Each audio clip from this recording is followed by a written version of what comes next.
Hello and welcome to Indus News live from Islamabad. I am Munib Hamid with the news of this hour. Let's begin with the headlines first.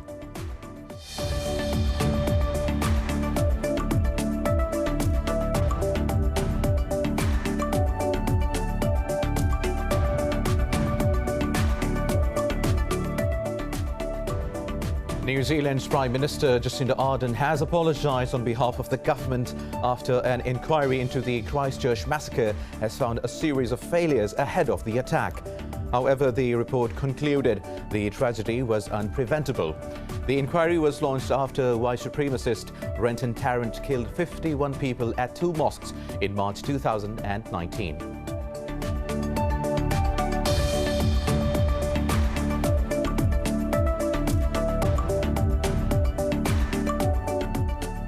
Farmers have shut down India while observing a countrywide strike over agricultural reforms. The strike, backed by 15 opposition parties, followed by 3 rounds of inclusive talks with the government. The protesting farmers have blocked key roads across the country, while exams have been postponed in some states.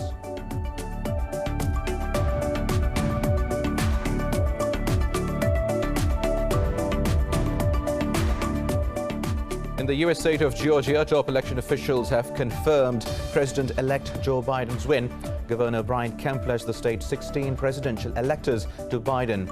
In a news conference, Georgia Secretary of State said results remained unchanged after ballots were counted 3 times.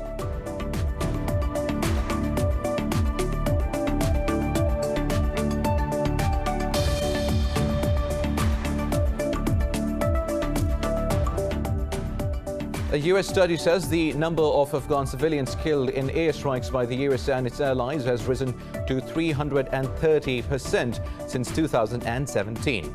The Cost of War project says around 700 civilians were killed in 2019 alone. It is the highest figure since the first years of the US invasion following 9/11 attacks in 2011.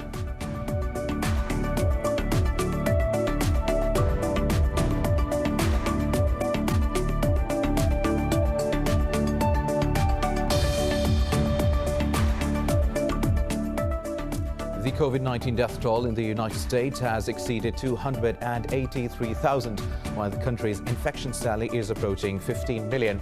Pakistan has registered over 2,800 new cases and the second wave's record 89 fatalities in the past 24 hours. While India's infection tally has surpassed 9.7 million, with over 26,000 new cases and 385 deaths in a day. Globally, the coronavirus has claimed more than 1.5 million lives and infected over 67.5 million people.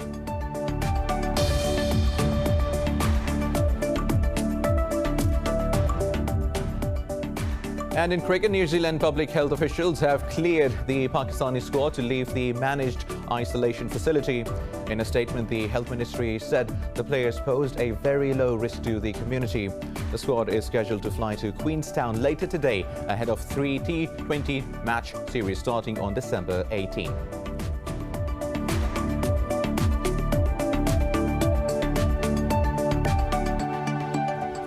Well, these were the headlines. News in detail coming up after a short break. Stay with us.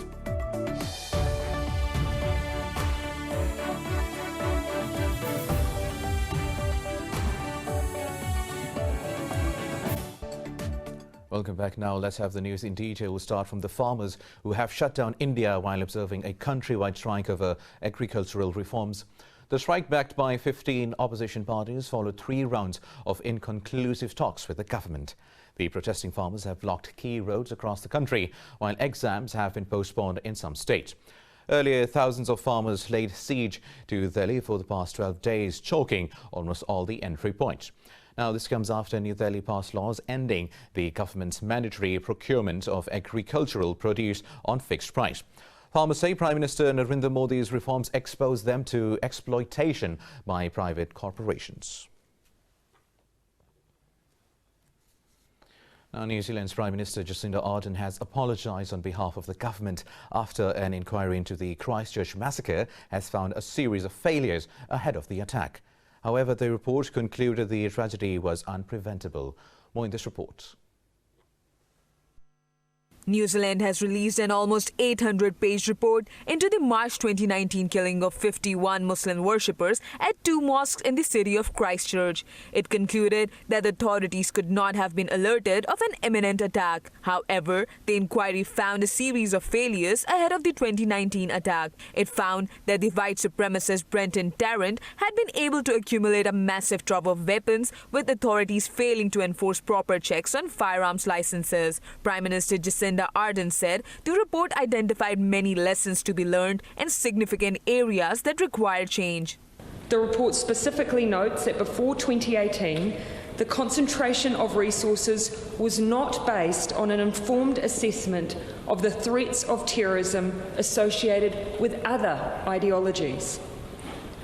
While the Commission made no findings that these issues would have stopped the attack, these were failings nonetheless, and for that, on behalf of the government, I apologise. The Muslim community in New Zealand responded to the findings of the inquiry report into the country's worst massacre. Muslim Association of Canterbury said the report showed institutional prejudice and unconscious bias exists in government agencies. It said the Muslims should have been safe here. We've known for a long time that the Muslim community has been unfairly targeted with hate speech and hate crimes. This report shows that we were right. The report shows that institutional prejudice and unconscious bias exists in the government agencies and that it needs to change. We know this prejudice has led to the lack of trust between our community and government agencies. At this stage, we accept the 44 recommendations. The government accepted all 44 recommendations made by the report, including establishing a new national intelligence and security agency. The government said it will also act on a proposal for the police to better identify, record and respond to hate crimes. Moving on now, a US study says the number of Afghan civilians killed in airstrikes by the US and its allies has risen 330% since 2017. It's the highest figure since the first years of the US invasion following the 9/11 attacks in 2001. The Cost of War project says around 700 civilians were killed in 2019 alone. It notes that the US-led airstrikes decreased after the US-Taliban peace deal of 2020, but the Afghan Air Force escalated its raids. It says Kabul's airstrikes killed 86 civilians and wounded 103 in the first 6 months of 2020. The report has urged a ceasefire to avoid more civilian casualties and injuries. Now, Pakistan has welcomed reports of progress towards a resolution of the rift in the Gulf region. In a statement, the Foreign Office lauded Kuwait's efforts to help bridge differences. It said Kuwait has played a crucial role in promoting reconciliation between the concerned parties. Earlier, Saudi Arabia said its allies were fully on board to resolve the crisis, with a final agreement expected soon. Riyadh and its allies cut ties with Qatar in 2017, accusing it of backing terrorism charges Doha denies. Since then, Saudi Arabia, the UAE, Bahrain and Egypt have kept a diplomatic, trade and travel embargo on Doha. Meanwhile, Iran has flatly dismissed Saudi Arabia's inclusion in the negotiations over Tehran's nuclear program. Iran's foreign ministry spokesman Saeed Khatibzadeh said Riyadh should refrain from commenting on matters above its level. This comes after Riyadh said President-elect Joe Biden must consult Gulf states if he is planning on rejoining the 2015 Iran nuclear deal. Earlier in an interview, Biden said if Iran returned to compliance with the JCPOA, the US will rejoin the accord. Washington quit the Iran nuclear deal in 2018 after President Trump dubbed the accord weak and inconsequential. Now, in Iraq, security forces have arrested a high-ranking ISIS militant in western Al-Anbar province. Yahya Rasool, a military spokesperson, said the detainee was the deputy governor of ISIS in Iraq. Rasool said 5 more terrorists, including 2 involved in the 2014 Camp Special massacre, were arrested. He said the Iraqi anti-terrorism unit carried out intensive surveillance and intelligence operations in the provinces. Iraq declared victory over ISIS in 2017, but its armed forces still conduct operations against sleeper cells active in different parts of the country. Now, over in the U.S. state of Georgia, top election officials have confirmed President-elect Joe Biden's win. Governor Brian Kemp has also pledged the state's 16 electors to Biden. In a news conference, Georgia Secretary of State Brad Raffensperger said ballots were counted thrice. He called Trump's claims of election fraud destructive and said disinformation should be rejected. President Donald Trump requested the recount after results showed Biden leading by more than 12,000 votes. Meanwhile, a federal judge dismissed a lawsuit by former Trump attorney Sidney Powell that sought to overturn election results in the state. A Fulton County court also nullified a suit brought by a Georgia man based on improper paperwork. It claimed the state had so mismanaged the election that no one can have faith their vote was being protected. The United States has imposed sanctions on 14 Chinese officials over its disqualification of lawmakers in Hong Kong. The Treasury Department says all those targeted were members of China's National People's Congress. This comes as Donald Trump's administration ramps up pressure on China in its final weeks in office. Last month, Hong Kong's government expelled 4 opposition members from its legislature. The move triggered mass resignations by pro-democracy lawmakers in the former British colony. Earlier, Beijing told Washington to stop interfering in its domestic matters. The US and its EU have rejected parliamentary polls in Venezuela, which gave a majority to President Nicolas Maduro. In a tweet, US Secretary of State Mike Pompeo dubbed the polls a political farce. Pompeo said the US will continue to recognize opposition leader Juan Guaido as Venezuela's legitimate president. The EU's top diplomat Joseph Borrell said the bloc doesn't consider the vote free and fair. He said the election failed to comply with international standards and did not mobilize the Venezuelan people. Opposition leader Guaido has also vowed to challenge Maduro's win. The Socialist Party-led alliance snagged 67% of National Assembly seats in polls boycotted by the opposition. Meanwhile, Romania's Prime Minister Ludovic Orban has resigned after a defeat in the country's parliamentary elections. In a televised statement, Orban said he will not cling to any position as national interest came first. With 95% of ballots counted, the Social Democrats led by 30% of the vote, with ruling Liberals at 25%. Orban expressed hope that his National Liberal Party will still be able to forge a majority coalition to choose his successor. Despite winning, the opposition PST is unlikely to come into power as Orban's party has more potential allies to form a government. Now, the election saw a record low nationwide voter turnout of 33%. More news to come in this bulletin after a short break. Stay with us.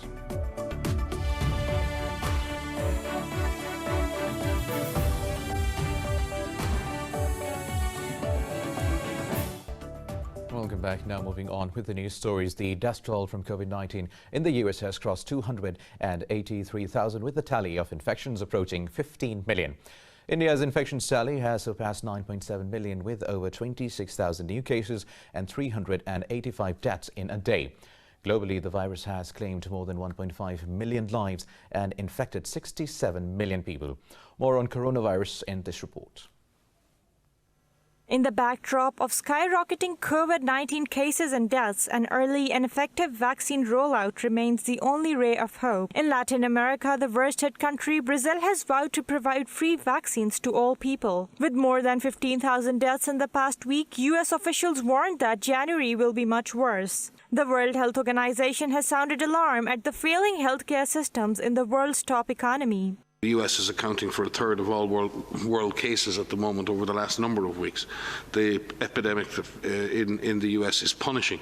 It's widespread. It's quite frankly shocking, to see 1 to 2 persons a minute die in the US, a country with a wonderful, strong health system, amazing technological capacities. Over in Europe, Britain gears up to start dispensing the Pfizer vaccine today. Meanwhile, after a brief respite of 3 weeks, infections and hospitalizations are rising in France. Depuis In the last few days, the level of new daily infections have no longer been decreasing. We need to be vigilant in the face of these recent developments, but we are still far from the goal of getting below the mark of 5,000 new daily cases. Our strategy is adapting in real time and constantly with the evolution of the epidemic.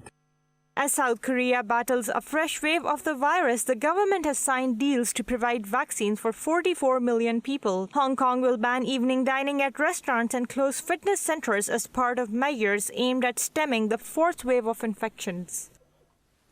Meanwhile, in Pakistan, 89 people have lost their lives to COVID-19 over the past 24 hours. These are the highest single-day deaths in 5 months. Health officials say the death toll has risen to 8,487.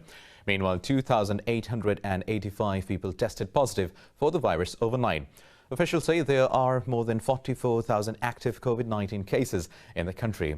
The Health Ministry says out of more than 423,000 countrywide cases, over 370,000 people have recovered.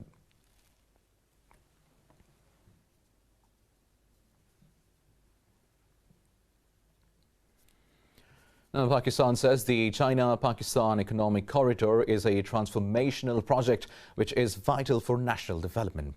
Foreign Secretary Suhail Mahmood said this in a meeting with CPEC Authority Chairperson Asim Salim Bajwa.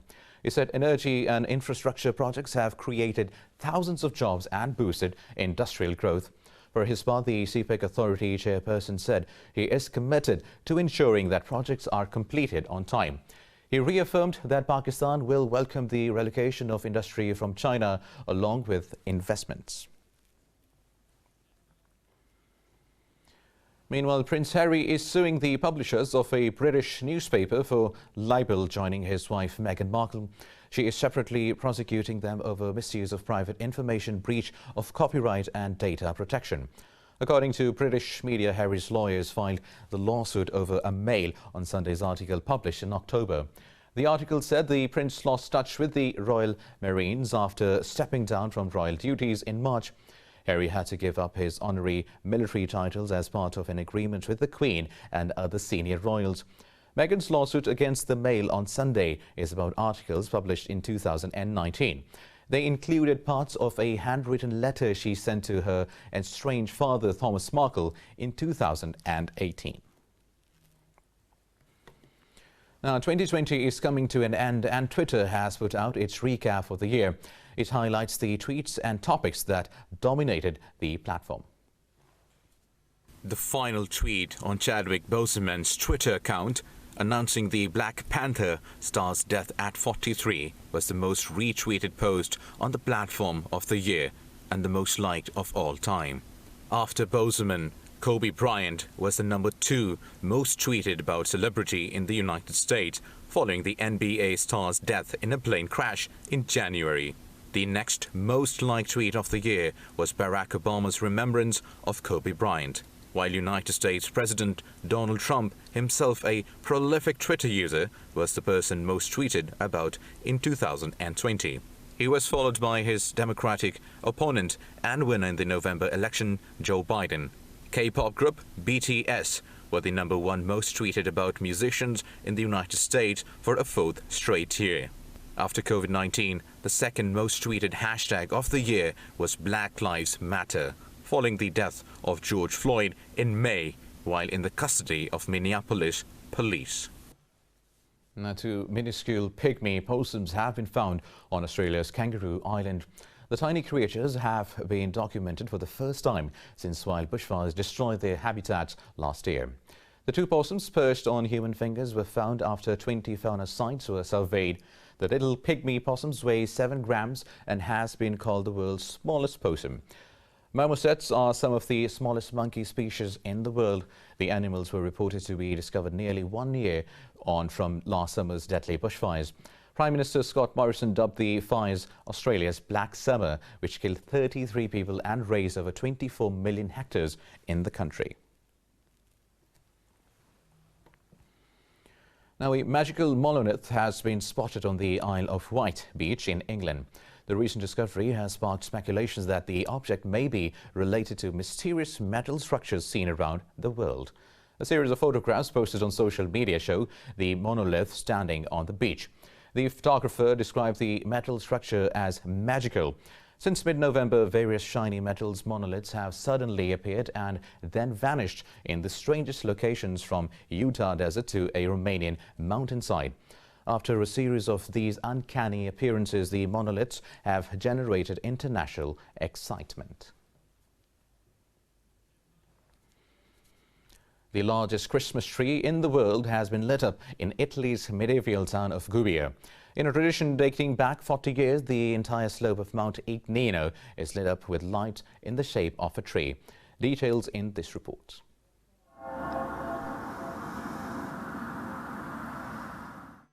Every country has its own unique Christmas traditions, but in Italy, there's no such thing as going over the top. The small town of Gubbio in Umbria region holds the record for the world's largest Christmas tree. Usually, crowds line the streets to catch a glimpse of the spectacle, but this year it was streamed live to discourage people from gathering due to COVID restrictions.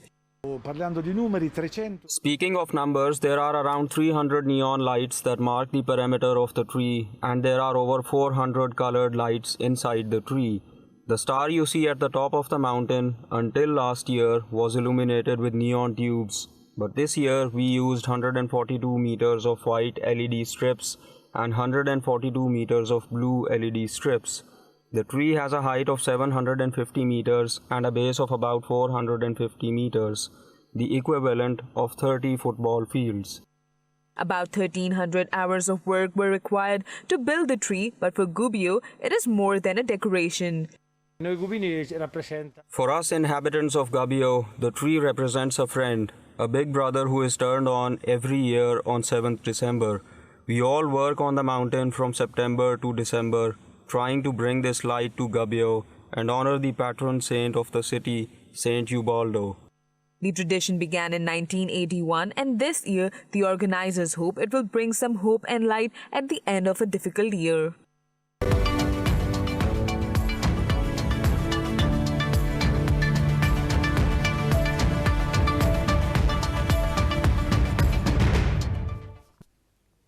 A second US judge has granted a preliminary injunction blocking Commerce Department's restrictions on China's TikTok app. US District Judge Carl Nichols said the department likely overstepped its legal authority in issuing the ban. Nichols said the department acted in an arbitrary manner, failing to consider alternatives. The US Commerce Department sought to ban the Chinese short video sharing app's use in the country. Earlier in Pennsylvania, another judge blocked the same restrictions from taking effect on November 12. Meanwhile, the US has refused to extend the deadline for TikTok's parent company ByteDance to sell off its US operations to a local company. Meanwhile, stocks in the Asia-Pacific are trading mixed. Investors are cautious over rising coronavirus cases, US stimulus negotiations, as well as Brexit talks. Mainland Chinese stocks edged up slightly, while the Hang Seng Index in Hong Kong dropped over 0.5%. South Korea's Kospi fell almost 1.5%. In Japan, the Nikkei 225 and the Topix Index also declined marginally. Australian bourses moved into positive territory, with the ASX 200 gaining a fraction over the flat line.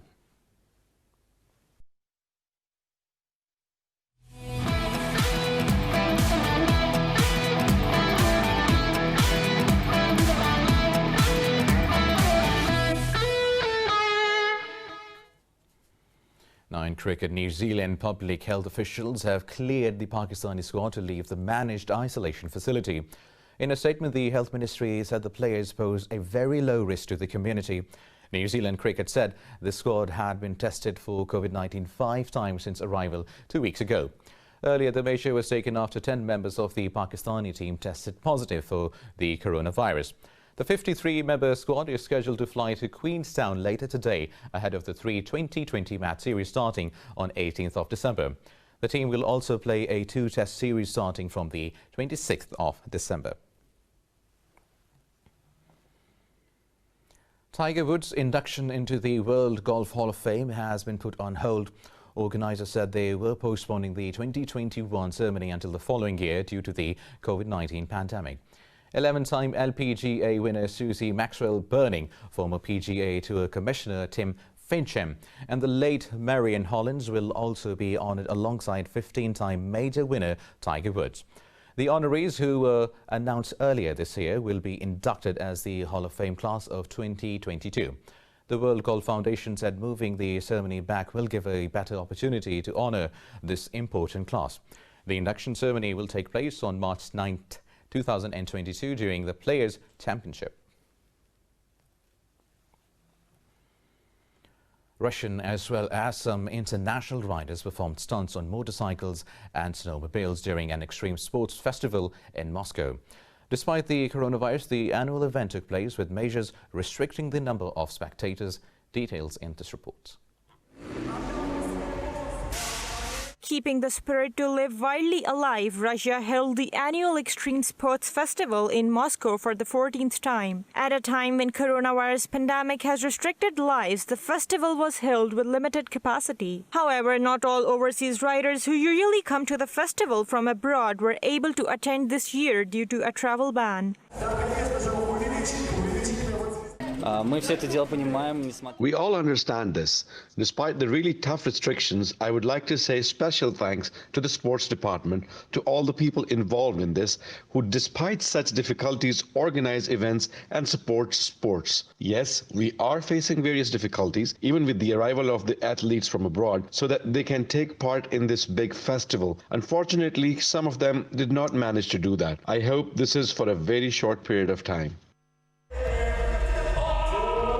A total of 131 participants demonstrated stunts on FMX and BMX bikes, cars, scooters and snowmobiles. Last year, 180 participants came to Moscow for the event. Performers said they hope the pandemic to be over soon so life can return to normal. So to come here and perform in Moscow, especially with the pandemic as it is at the moment, it's very, very similar. What you guys are experiencing here, we're experiencing exactly the same in the UK and the rest of Europe. We're just starting to come out of it. As long as everybody's sensible, follow the guidelines, you wear your masks when you need to wear your mask. Russian authorities have not imposed a nationwide lockdown as they did earlier in the pandemic. They are stressing the importance of hygiene and targeting measures in certain regions instead.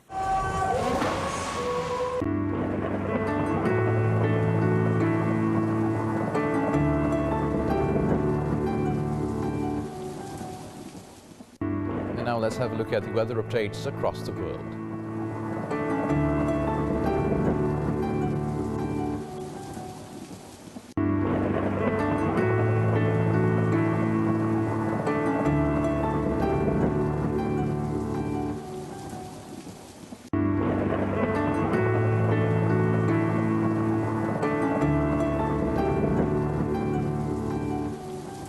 And that is all for now. For the latest updates, you can follow us on social media at indus.news. Take care.